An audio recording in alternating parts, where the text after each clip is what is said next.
Introducing the bendy straps, hanging strap with plastic buckle. You can use this a number of ways. So for example,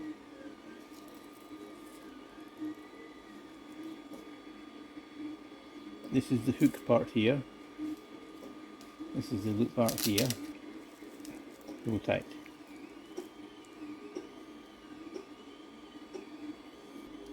If we rotate this so sideways, press that down, create a gap, and you can hang the bag up quite happily.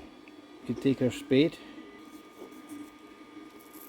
place the hook and loop over the spade handle like that, bring it round, and we can hang it up like that. When it comes to removing hook and loop, you've got this black end here as a handy tab for your fingers. You just pull down and you can release.